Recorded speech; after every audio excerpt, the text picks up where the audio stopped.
hamdan wa syukran lillah amma ba'du. Alhamdulillah rabbil alamin.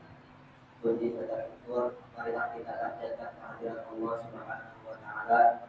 Shalawat serta salam semoga selalu tercurahkan kepada Nabi Abu Muhammad sallallahu alaihi wasallam. Alhamdulillah pada sore hari ini kita masih bisa berkumpul di Asidiki ini dalam acara program Busa, di mana kita akan melanjutkan mengenai sejarah-sejarah, terkhusus sejarah agama Islam yang dibawa oleh Nabi Muhammad yang akan disampaikan oleh Syekh di waktu depan.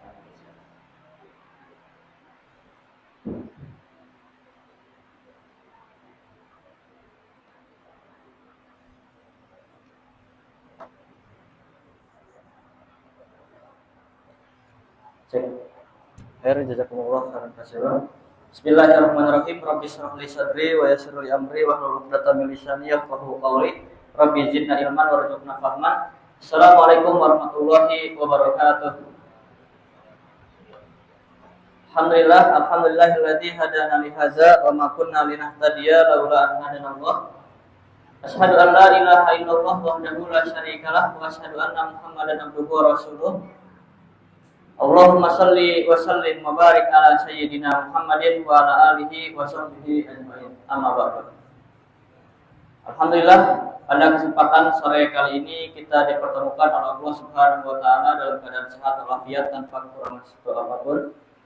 Semoga pertemuan kita pada sore kali ini menjadi hujah dan menjadi sarana bagi kita untuk saling mengingatkan dalam kebenaran dan saling menasihati dalam kesabaran. Kemudian salawat serta salam tak lupa kita junjungkan kepada Nabi Agung Khatamul Anbiya wal Mursalin, siapa lagi kalau bukan Nabi Muhammad sallallahu alaihi wasallam yang telah membawa agama ini dari zaman jahiliyah hingga zaman Islamiyah, dari zaman kegelapan hingga zaman terang benderang.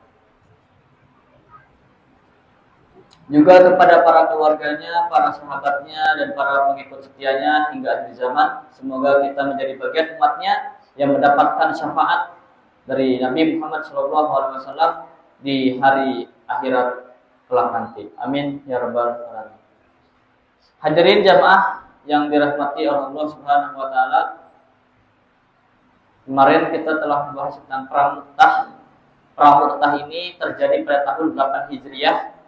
Setelah perang Khaybar terjadi pada tahun ke-7 Hijriah. Kemudian dilanjutkan nanti tahun 8 Hijriah sekitar bulan Jumadil Ula. Setelah 3 bulannya Khalid bin Walid masuk Islam. Sekitar bulan Safar tahun 8 Hijriah. Kemudian nanti di perang Mu'tah beliau menjadi panglima setelah Zaid bin Haritsah, Ja'far bin Abi Thalib, dan Abdullah bin Rawahah. Maka panji perang tersebut diserahkan kepada Khalid bin Walid. Saat itu Khalid bin Walid mengatur strategi bagaimana caranya pasukan 3.000 kaum muslimin ini bisa mengimbangi, kalau tidak bisa memenangkan, setidaknya bisa mengimbangi pasukan 200.000 pasukan Romawi di Mu'tah tersebut. Maka Khalid bin Walid kemarin telah dijelaskan sedikit. Beliau mengganti pasukan sebelah kanan, sayap kanan, menjadi pasukan sebelah kiri. Begitu pun sebaliknya. Kemudian pasukan yang depan ditukar ke pasukan belakang. Nah, ini strategi Khalid bin Walid. Selain strategi ini, Khalid bin Walid itu masuk Islam tidak hanya sendirian. Khalid bin Walid, Amr bin As, dan Utsman bin Tolha, mereka itu punya pasukan-pasukan. Jadi kalau semisal ketua RW-nya masuk Islam, maka satu kampung yang di RW tersebut masuk Islam. Kan pernah tuh yang di Papua kalau tidak salah, kepala sukunya masuk Islam, 500 penduduknya masuk Islam semua. Nah, begitu pun Khalid bin Walid. Khalid bin Walid waktu itu masuk Islam, tidak mengajak pasukan-pasukan Khalid bin Walid, pengikut setianya, tapi pengikut setianya kan selalu melekat dengan Khalid bin Walid tersebut. Maka 1000 pasukan Khalid bin Walid tersebut masuk Islam. Nah, itulah kehebatannya kalau semisal raja atau kemudian pimpinan, kemudian ketua itu mengajak kebaikan, maka seluruh pasukannya itu ikut kepada pemimpinnya. Maka Khalid bin Walid, Amr bin As, Utsman bin Thalhah itu mereka walaupun masuk Islamnya syahadatnya sendirian kepada Nabi Muhammad SAW, tapi pengikut-pengikutnya ikut masuk Islam. Nah, maka pengikut-pengikut setianya Khalid bin Walid itu disebar ke depan, ke belakang, ke kanan dan ke kiri. Maka ketika besoknya ingin menyerbu Mu'tah, pasukannya Romawi, maka pasukan Romawi ini kaget. Kok wajah-wajahnya pada baru? Benar katanya. Nabi Muhammad SAW telah mengutus pasukan bantuan dari Madinah ke Mu'tah. Padahal tidak kan? Khalid bin Walid ini hanya siasat Khalid bin Walid saja. Kenapa baru wajahnya? Karena tiap hari itu diganti. Mereka diganti, ditukar, di rolling lah pasukan-pasukan Mu'tah tersebut. Maka pasukannya Romawi saat itu gagapan. Karena apa? Karena dengan melawannya 3000 pasukan saja, itu mereka sudah kewalahan. Apalagi ditambah dengan pasukan bantuannya Nabi Muhammad SAW dari Madinah ke Mu'tah. Maka mereka mengundurkan diri.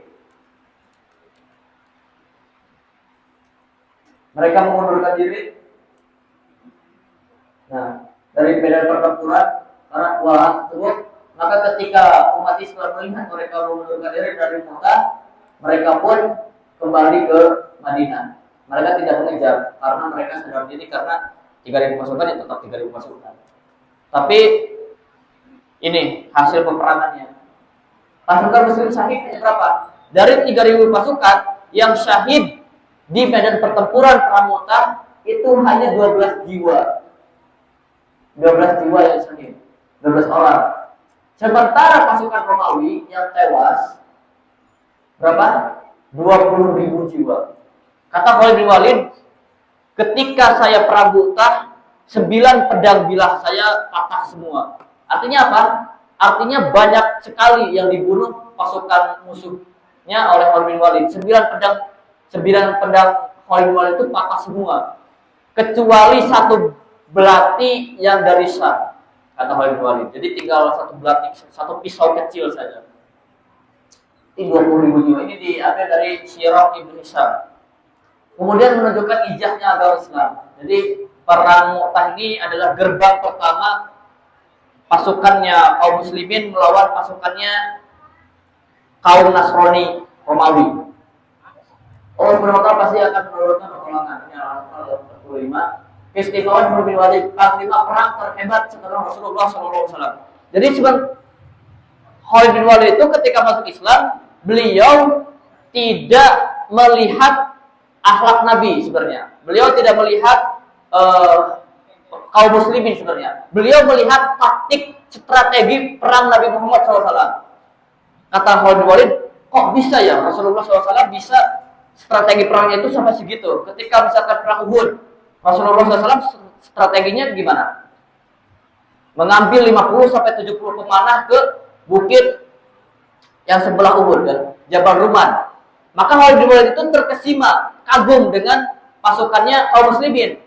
Dan Khalid bin Walid itu waktu itu kagum kepada Rasulullah SAW. Tapi Khalid bin Walid kan masih di pasukannya kaum kafir Quraisy waktu itu. Kemudian ketika perang Khandaq, Khalid bin Walid pun kagum kepada strategi Nabi Muhammad SAW. Apa strateginya ketika perang Khandaq? Membuat parit sepanjang sebelah utara sampai sebelah selatannya Madinah. Itu dikelilingi parit. Lebarnya 5 meter, dalamnya 3,5 meter, dan panjangnya 8 km. Itu tidak out of the box lah kalau kata Khalid bin Walid itu. Itu yang kedua, kagumnya Khalid bin Walid kepada strateginya Nabi Muhammad SAW itu ketika perang Khandaq. Strategi yang ketiga, ketika perang Hudaybiyah atau perjanjian Hudaybiyah. Waktu itu Khalid bin Walid dan Amr bin As ingin mencegat Nabi Muhammad SAW dan pasukannya. Tetapi Nabi Muhammad SAW mengambil rute yang tidak semestinya ke Mekah. Walaupun nanti tidak terjadi umroh dan haji, tapi terjadinya pada tahun 9 Hijriah atau 8 Hijriah. Nah, Khalid itu masuk Islam karena kok bisa ya Rasulullah SAW strateginya itu sampai tidak terbaca oleh kaum musuh. Makanya Khalid itu merasa ketika dirinya berada di kaum kafir Quraisy, saya berada di jalan yang salah ini. Makanya ketika bulan Safar pada malam hari, Khalid itu dengan Amr bin As, dengan Utsman bin Talha, padahal Khalid itu ketika ke Madinah beliau sendirian, tapi ketemu dengan Amr bin As dan Utsman bin Talha yang sendiri-sendiri sembunyi-sembunyi masuk Islam ke Madinah. Maka ketemu di tengah perjalanan, mau apa kamu ke Madinah? Saya ingin masuk Islam. Oh sama kalau gitu. Makanya waktu itu barengan Utsman bin Talha, Amr bin As dan Khalid bin Walid masuk Islam. Kata sejarah, Khalid bin Walid ini panglima perang terhebat setelah Nabi Muhammad SAW. Dalam hidupnya, ia melalui 100 lebih peperangan tanpa pernah kalah.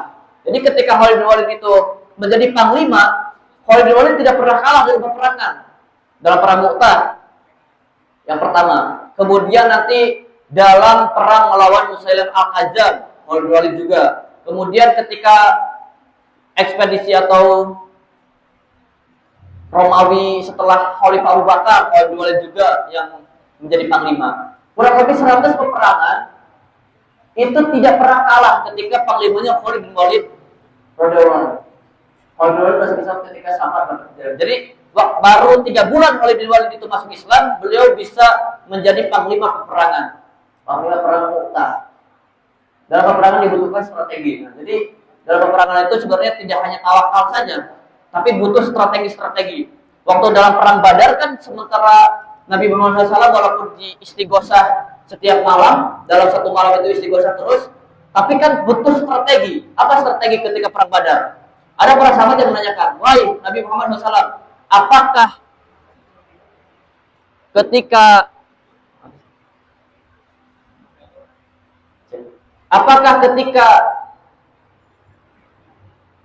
penempatan perang ini ada wahyunya dari Allah Subhanahu wa taala? Kata Nabi Muhammad SAW, tidak. Ini murni dari pemikiranku. Kata sahabat yang bertanya tadi, kalau begitu izinkan saya untuk memberikan memberikan masukan ketika perang Badar. Apa masukannya? Kita ketika perang Badar jangan di tempat yang lebih rendah dari musuh. Kita harus lebih atas. Kenapa? Karena musuh itu nanti ketika perang susah untuk menanjak, sementara kita gampang untuk menurun. Itu yang pertama. Kemudian yang kedua, kita ketika perang harus dekat dengan sumur. Kenapa harus dekat dengan sumur? Karena nanti ketika peperangan mereka butuh makan, mereka butuh masak. Maka ketika ketika perairan itu kering, maka mereka harus menggali air di sumur ini. Maka benar saja ketika malamnya itu ada pasukan, bukan pasukan TNI sebenarnya, bukan pasukan yang pro-nya, tapi pasukan dapur lah yang sering masak gitu. Kemudian ditangkap. Kemudian ketika itu diinterogasi oleh Nabi Muhammad SAW, berapa pasukan? Kata mereka, saya tidak tahu pasukannya, tapi saya tahu berapa habis mereka itu dalam satu kali unta.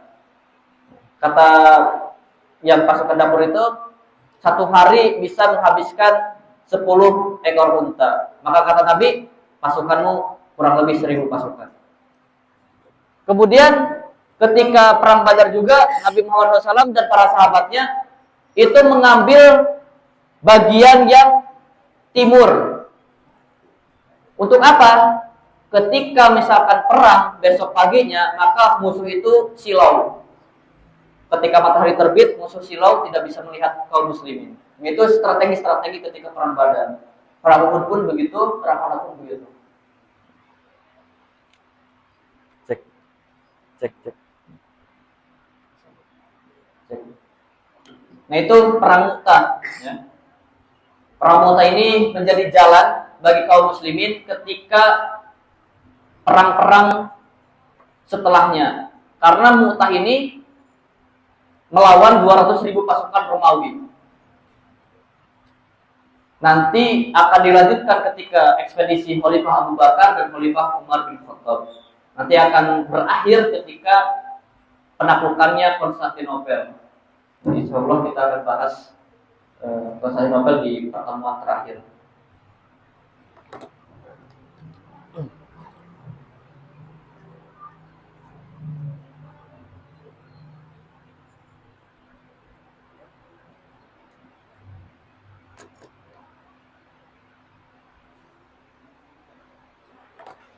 Nah, kita ambil sejarah sahabat-sahabat Nabi di mana kisah zuhudnya para sahabat setelah mereka berperang sedemikian rupa, mereka pun masih bisa mengedepankan ibadahnya kepada Allah Subhanahu wa Ta'ala.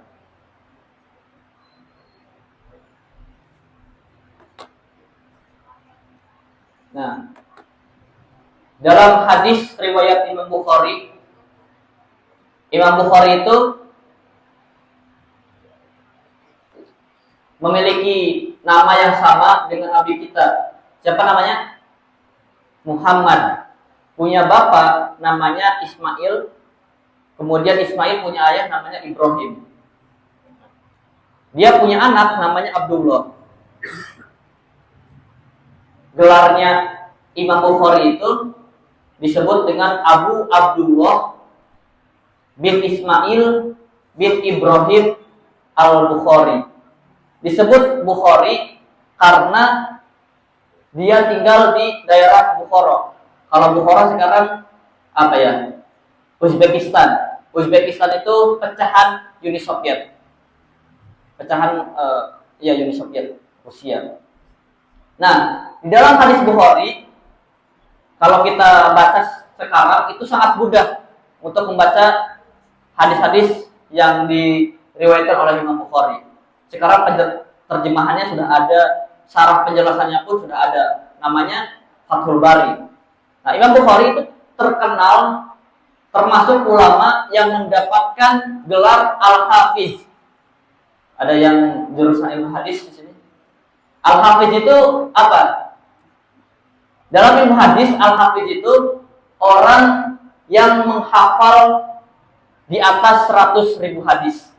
Nah, Imam Bukhari ini termasuk mendapatkan gelar Al-Hafiz. Beliau hafal 100.000 hadis. Karena Imam Bukhari dalam kitab hadisnya beliau menjelaskan hadis dalam Imam Bukhari itu beliau menyebutkan hafiz itu saya hafal 600.000 hadis. Kalau kita berapa hadis? Dari banyaknya hadis Imam Bukhari, berapa hadis yang kita hafal? Walaupun ada ulama yang menyebutkan Al-Hafiz itu di atas 300.000, ada yang menyebutkan Al-Hafiz itu di atas 100.000. Tapi di atas 100.000 ataupun di atas 300.000, Imam Bukhari termasuk gelarnya Al-Hafiz. Nah, sementara gurunya Imam Bukhari, siapa gurunya Imam Bukhari? Salah satu dari 4 mazhab. Kan yang pertama itu Hanafi, kemudian Imam Malik, kemudian Imam Syafi'i, kemudian Imam Hambali. Nah, gurunya Imam Bukhari itu Imam Hambali. Hambali itu nama lengkapnya Ahmad bin Hambal. Beliau menghafal berapa hadis? Ahmad bin Hambal itu 1 juta hadis. Gelarnya Al-Hakim. Imam bin Hambal itu 1 juta hadis. Imam Bukhari 600.000 hadis. Nah, jemaah hadirin sekalian, Imam Bukhari dari 600.000 hadis itu cuma diambil hadis-hadis yang paling sahih menurut beliau. Jadi dari Imam Bukhari itu cuma yang dari 600.000 hadis itu hanya diambil hadis-hadis yang paling sahih menurut beliau. Walaupun Imam Bukhari itu berguru dan sejaman. Kalau Imam Muslim kan hanya sejaman. Apa bedanya berguru dan sejaman? Kita sejaman dengan Jokowi. Nah, apakah kita bertemu dan berguru? Enggak kan? Tapi kalau berguru itu pasti sejaman. Nah, Imam Bukhari itu berguru kepada gurunya. Jadi menemui menemui gurunya Imam Bukhari. Suatu saat ketika Imam Bukhari itu ingin mencari satu hadis, Imam Bukhari sudah berjalan berbulan-bulan mencari satu hadis kepada gurunya. Suatu ketika sudah terdapat gurunya itu sedang memberi makan anak ayam. Gurunya itu sedang sedang memberi makan ayam lah. Kemudian Imam Bukhari belum ke gurunya, masih memperhatikan dari jauh. Kemudian ketika diperhatikan gurunya, ketika ayam tersebut diberi dedak, kemudian ketika ayam tersebut menghampiri gurunya tersebut, guru yang ingin diketemui oleh Imam Bukhari, maka ayam tersebut seketika diambil kemudian disembelih. Imam Bukhari balik lagi, tidak jadi berguru kepada guru tersebut. Kenapa? Kata Imam Bukhari, aku tidak mau memiliki guru yang membodohi ayam. Ayam saja dibodoh-bodohi, ditipu, apalagi hadis. Nah, itu saking hati-hatinya Imam Bukhari untuk mendapatkan satu hadis. Sudah berjalan-jalan berbulan-bulan, ketika mendapatkan gurunya tersebut menyembelih ayam karena menipu tersebut. Kata Imam Bukhari, aku tidak mau berguru kepada guru yang menipu ayam. Kenapa? Karena ayam pun ditipu, aku takut hadis pun dibodoh-bodoh. Nah, itu saking telitinya Imam Bukhari. Kalau kita baca hadis Jami'us Shahih riwayat Imam Bukhari itu hanya sekitar 7.275 hadis. Itu Imam Bukhari sebenarnya kalau dari pesantren itu salah satu kitab yang paling wajib setelah Al-Qur'an. Dan landasan Islam itu setelah Al-Qur'an hadis, kemudian ijma, kemudian qiyas. Kemudian di dalam hadis Bukhari itu ada hadis keutamaan Umar bin Khattab.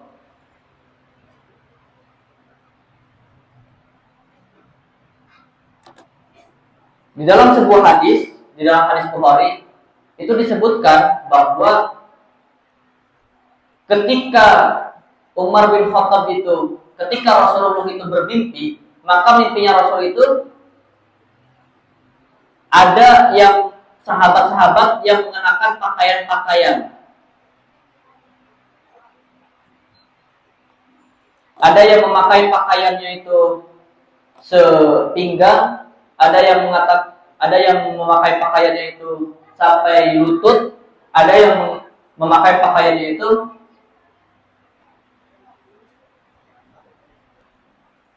sampai melebihi kakinya. Ternyata pakaian yang melebihi kakinya itu adalah yang dipakai oleh Umar bin Khattab. Nah, kenapa Umar bin Khattab itu sampai menutupi bajunya itu sampai menutupi tubuhnya? Maka ditanya oleh para sahabat, bagaimana takwil tersebut? Qala ad-din. Itu adalah tentang agama. Kalau kita lihat agama yang terbaik itu setelah Nabi Muhammad SAW adalah Abu Bakar As-Siddiq. Tetapi dalam hadis ini yang dikatakan agama yang paling tinggi itu adalah Umar bin Khattab. Kenapa? Umar bin Khattab itu disebutkan agamanya yang paling tinggi di hadis tersebut. Pertama, Umar bin Khattab itu imannya yang paling kuat. Dikatakan bahwa di dalam hadis yang lain, ketika Umar bin Khattab itu masuk ke dalam gang, maka ketika gang-gangnya itu ada jin, ada setan itu kabur ketika dilewati oleh Umar bin Khattab.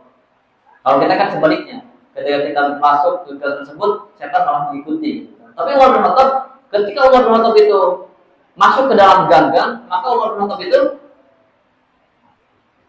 setan-setan yang mengikuti Umar bin Khattab itu ya setan-setan yang ada di gang tersebut menghindar dari Umar bin Khattab.